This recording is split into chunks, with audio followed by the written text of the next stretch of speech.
When you hear workplace negotiation, you probably think about salary discussions, contract talks, maybe a boardroom standoff over deal terms. But here is the truth that will change how you see your entire workday. You are negotiating constantly. You just do not realize it. And because you do not realize it, you are giving away value in exchanges you did not even know were happening. This morning, someone asked you, "Can you jump on a quick call at 3 p.m.? You said yes. That was a negotiation. And you lost it. You traded your afternoon focus time for their quick call. You got no agenda, no clarity on whether you were even needed, and no alternative options. They got exactly what they wanted. You got an interrupted afternoon and a document that will not get finished." Every organization runs on two economies. The first is obvious: money, budgets, compensation, contracts. Everyone sees this one.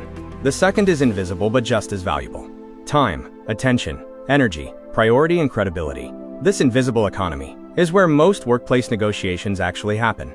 Think about your last week. The meeting added to your calendar without asking. That was a negotiation over your time. The project that became urgent overnight. That was someone making their priority yours. The request for quick feedback on a 47-slide deck.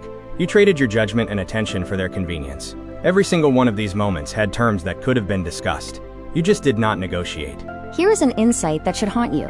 Every time you say yes to something, you are saying no to something else. The person who asked you to join that 3 p.m. call, they know this. They asked you because your yes means a no to whatever else you would have done.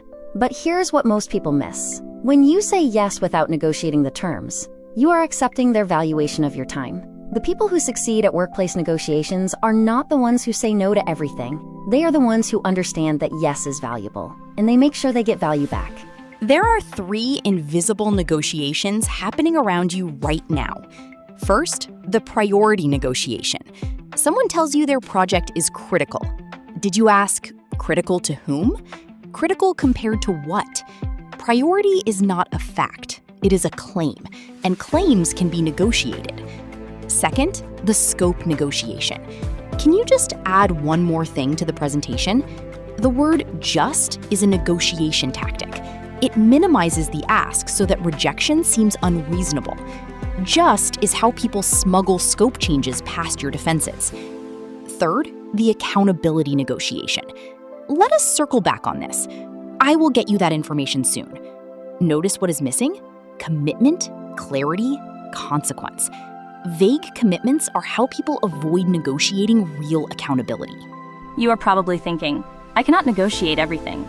I will look difficult. I will look uncooperative. This is the biggest trap in workplace negotiations. The people who consistently get what they want have trained you to believe that negotiating means being difficult, that asking questions means being uncooperative. But here is what is actually happening. They benefit from you not negotiating. Your compliance is valuable to them. That is why they have conditioned you to see negotiation as negative. Here is the framework that changes everything. Before you say yes to any request, ask yourself 3 questions. 1. What am I actually being asked to trade? Time, attention, energy, priority, credibility? 2. What value am I getting in return? Relationship building? Strategic visibility? Reciprocal support? 3. Are these terms acceptable, or should I negotiate different ones? You are not saying no. You are making sure you understand the terms before you agree. You do not have to overhaul everything today. This week, before you say yes to any request, pause for 3 seconds. Ask yourself, what am I being asked to trade, and what am I getting in return? Next week, add a clarifying question before you agree. Help me understand what success looks like. What is driving the Friday deadline? The week after, start proposing alternative terms.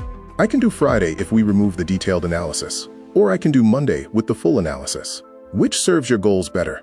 You are not being difficult. You are being clear. The best team players are not the ones who say yes to everything. They are the ones who negotiate sustainable terms that create outcomes where everyone wins. When you say yes without negotiating, you create hidden costs. You get overloaded, quality drops, deadlines slip, burnout follows. When you negotiate clear terms, you create sustainable agreements. Work gets done at a high standard. People know what to expect. Commitments get honored. That is what actually serves the team. Every request is a negotiation.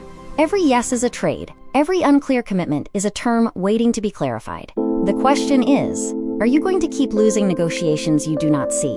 Or are you finally going to play the game? Get the complete downloadable article by Neelima Kaushik. The link is kanassociates.com/workplace negotiations.